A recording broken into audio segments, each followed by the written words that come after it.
rich yet. You probably are too attached to what you build because maybe it's very pretty, you spend a lot of time, and that really doesn't matter when you have data hitting that page and it's not converting. So to give you an example, we have seen we right now we're dealing with with a customer that has a website and their opt-in is less than 1%. So that person should be at a minimum 20%.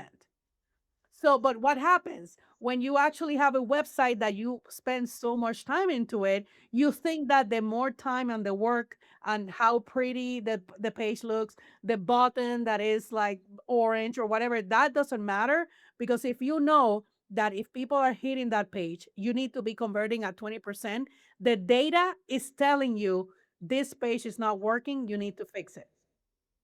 Now, let's talk about if you're actually in a funnel, right? Which again, a funnel is a series of sequential pages.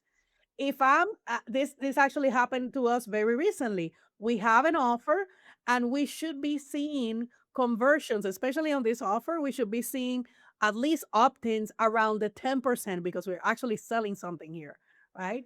And let's say that we're just at 1%. So I cannot say, ah, the entire offer funnel doesn't work, all my offers don't work or anything. If I have a roadblock on the very first page, right?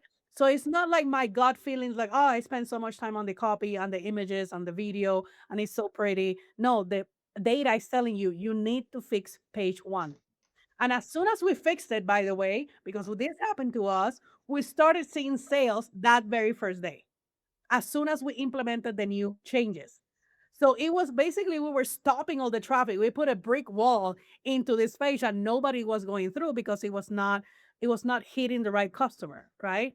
But now that you open the gates, now you look at the next set of data, which is probably if you're selling something on the page on page 2, now you need to know, okay, am I selling around 5%, around 10%? What should be my conversion for my offer?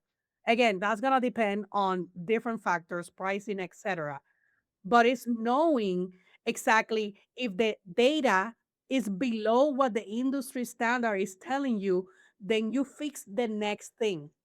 If I have a roadblock on page 2, I don't even take a look at any of the other pages until I fix page 2.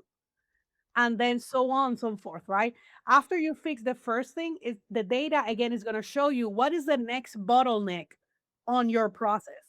It's going to speak to you. So now, if this is you or if you're dealing with a customer, right? Let's say that you are offering done for you services or an agency, that you're an agency doing this, just make sure that before the client gets into, oh no, let's start changing the color of the page. Let's start changing the button. Let's start changing the video.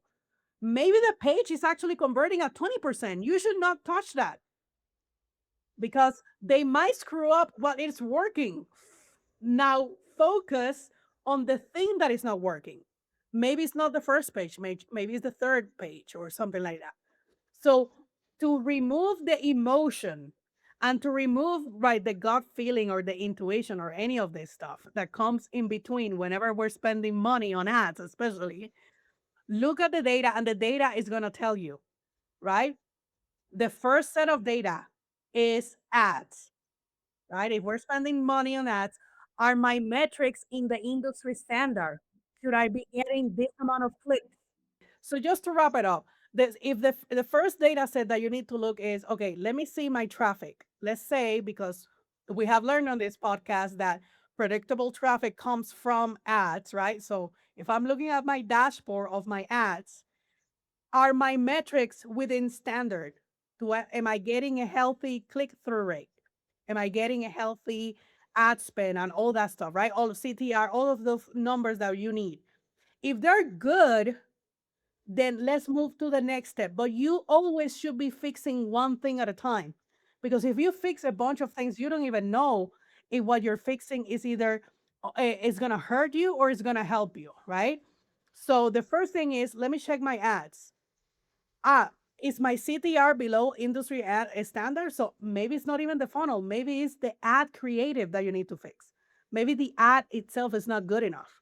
right? It's not entertaining, or it's not actually bringing the right person. But now let's say that you actually have healthy numbers on your ad. The second thing that you need to look at is that landing page. That first page that they're landing on, am I getting good conversions? And again, this can be a free thing or a pay thing. That's going to depend on you. But let's say that it's a free opt in. I should be seeing 20% or higher of the opt in. If I'm below 20%, the ads are good. So don't even bother managing or fixing any ads. Fix that first page. That's right now, the gate is closed and you need to open that up, right? Now, let's say that the ads are good, page one is good. Let's say that the second page is when you're actually selling something, right? If it is a $5 product, you should probably start getting something between the 20% buyers, right? If it is something higher, $200, $300, then the conversion is going to be lower, but still, knowing your industry standards, right, it's going to allow you to know, okay, is something wrong on the ads or on the funnel? And then in the funnel, what page is my roadblock? Because that happens over and over, that people are so in love with, let's say people are in love with their ads and they love the videos that they create, but if they're not performing, we cannot do anything. We need to fix the funnel. Instead of you focusing on, let's fix I think it's the funnel, I think it's the page, it doesn't look good, and that's why people are not buying. And when you see the data, is really the ad causing the problem, forget about spending money on this or time on this. Focus on the data. The data is actually speaking to you on what needs to be fixed. And I hope that I know that I have reiterated, but I just need to drive that point out because that is so important. And we see this over and over in our coaching, but also on the done for you clients that we have, that they don't understand. They feel that my videos are the best, or they feel that my website is so pretty and it should work, but the data is telling something else. And we want to remove you out of your own way, because sometimes emotions and the gut feeling gets in the way of you scaling your business. And that's why we wanted to do this episode. Yep, absolutely. Absolutely. Couldn't have said it better myself. I go into the ramble of this. I feel very passionate.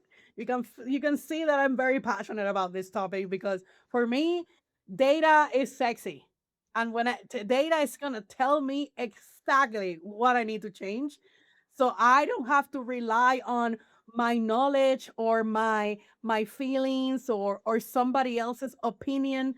I have data that is telling me what to fix and then what to leave alone. Yeah, most of the time it's your funnel, just so you know. 9 times out of 10 your ads are performing. It's mostly your funnel, your website, your customer journey is just the problem. And I will put money on it 9 times out of 10. If this save you time, money, or frustrations, make sure that you hit that subscribe button. And if you want our help dialing this for your business, just go to launchesandconversions.com, book a call with us, and either Colton and I will look at your stuff and help you get better results. That's where we're going to go deeper. Okay. So see you on the next episode. Are we rich yet?